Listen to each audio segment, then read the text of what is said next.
Tonight on NewsWatch 12 at 6, the J Street resting site in Grants Pass officially closed. We spoke to residents impacted and city staff. And the Medford School Board returning to unresolved complaints against a board member, the resolution and what's next for the school board.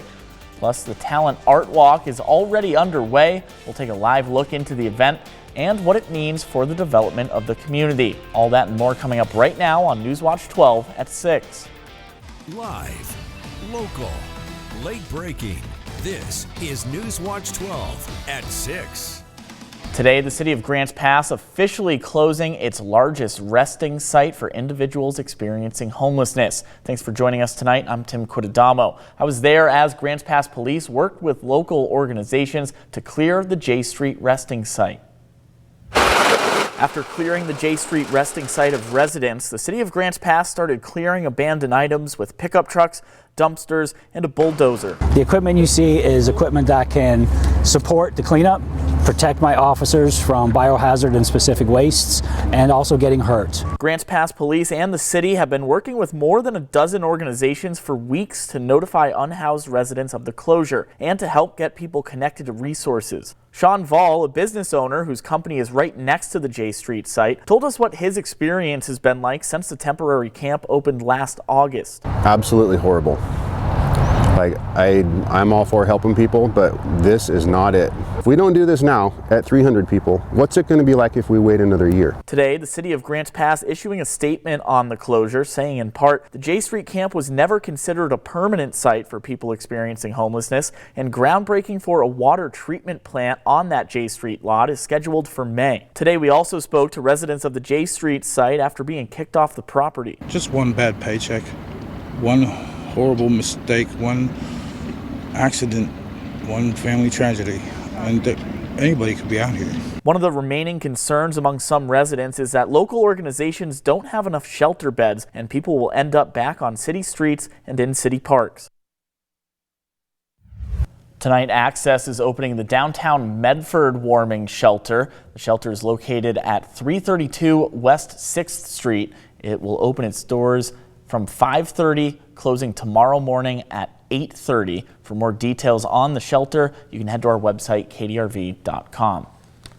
Now we check in with Storm Tracker 12 Chief Meteorologist Matt Hoffman for a look at our conditions, which are getting much colder as we speak. Yeah, we're really starting to see some of that colder air now moving in. Winds are picking up, especially in the basin, sustained at 21 miles per hour in Klamath Falls. We're down to 38 degrees, 41 right now in Medford. It's 45 in Wairika and 41 degrees in Mount Shasta. We're already into the upper 20s up in Chemult, and this colder air will continue to work its way into southern Oregon and northern California. We'll see some increased clouds, generally though mostly clear to partly cloudy skies expected tonight. Can't rule out a flurry along and east of the Cascades.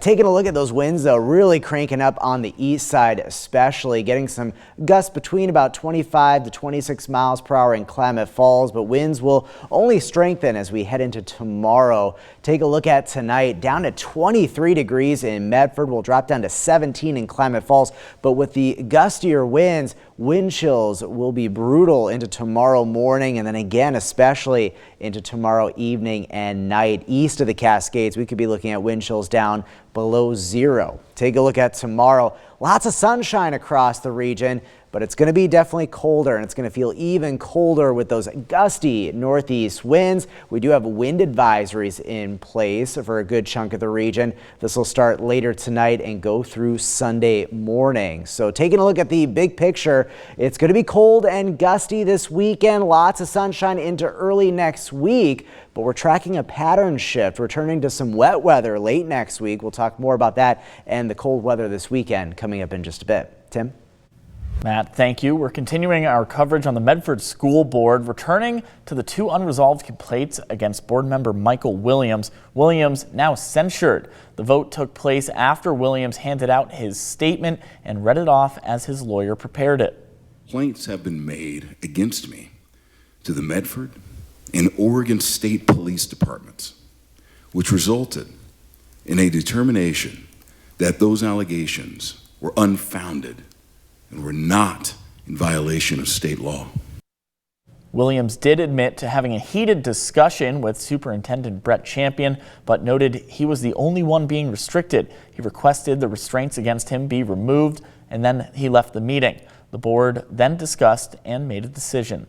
I move that the board publicly censure Board Director Williams because his conduct did not meet the standards of professionalism and competence required and expected of a board member, has caused harm, impeded the work of the board, and interfered with the work of district administrators and staff.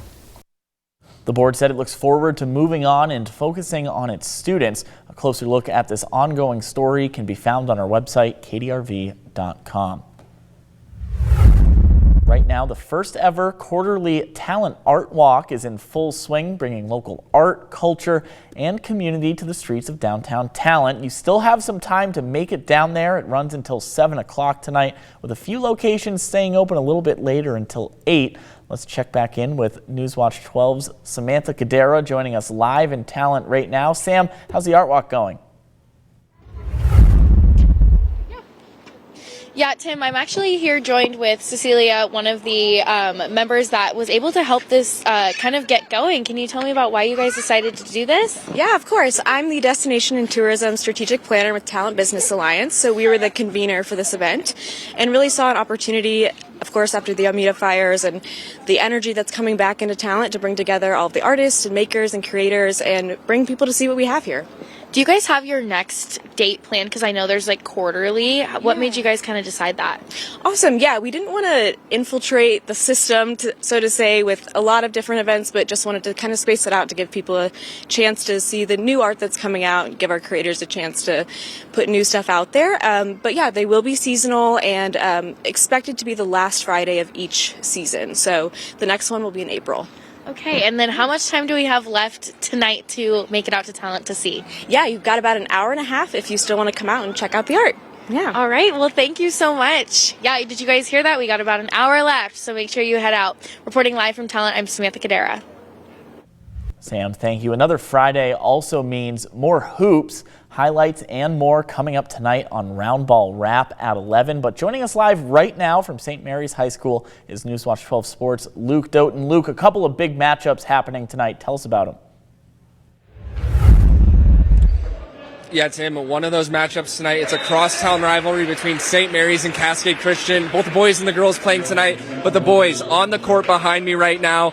It's a pretty close game, a very physical game so far. These guys are diving on the ground, and you can tell that they know each other very well just by the way they're playing and by the way the fans are interacting as well. We have another big matchup, a 1-2 in the Skyline Conference. The Henley girls traveling to Phoenix. That's also going to be another exciting game tonight. Henley just got off of a pretty big win against Cascade Christian's girls team as well. Their only losses so far this season have been to Crater and Redmond, who are both top 5 in the division above them in the state. So that shows you a lot about their program already. But they have a tough challenge against this Phoenix Pirates team who's been looking good all year. Phoenix looking for revenge after their first meeting that Henley took. But if the Pirates get the win tonight, they'll have the same record in the conference, which could have some playoff implications as we get closer to that state bracket, those conference championships. You can tell a big play happening behind. It looks like Cascade Christian just scored. You can hear the crowd. But we'll have those highlights on Round Ball Wrap tonight at 11. Looking forward to it, Luke. This winter, nonprofits are reaching out to unhoused people in the community, and one group in Medford is focusing on their cats and dogs. NewsWatch 12's Leaf column spent the morning with Rogue Valley Street Dogs and shows us how they care for pets in need. Behind me, Baby Girl is getting a grooming session free of charge. It's just one of the services offered by Rogue Valley Street Dog, an organization helping to aim furry friends in need. Every other Friday in downtown Medford, a group of animal lovers gives out everything a pet parent might need. Rogue Valley Street Dogs is a nonprofit connecting low-income and unhoused people with the care their dogs and cats need. People love their animals and they want to take care of their animals. The lack of access to care and to funds is just huge. The group's priority is to fund and set up spay and neuter services, cutting down on overpopulation. But Street Dogs also gives out meds, harnesses, food, and even grooming free of charge. That's your whole job in life is to be cute. The Friday outreach event is a chance for the group to connect face-to-face with the people and pets they serve. For many of the people we work with, they are their closest connection. They are their one stable relationship, and they just mean everything to them. It's all an effort to break down barriers, so pet care is a little easier for everyone. I see a lot of, sort of harsh judgment out there about, these people shouldn't own pets or anything like that. And I think, there are good pet owners and there are bad pet owners, but that is true of any group, anywhere. Reporting in Medford, I'm Leaf Collum. We're excited to announce last week's Pet of the Week. Carmela has found her forever home. So let's meet this week's Pet of the Week, Emmett. This 18-month-old Alaskan Husky and German Shepherd mix. Look at Emmett. Look at those eyes. More than just a pretty face, though. He's an energetic and intelligent pup who loves an adventure and is the star of his daily play groups. He already knows sit and shake commands. He's a quick learner, but he can also be a bit of a goofball. What more could you want? Emmett can be protective of his family and hopes that family is as active as he is.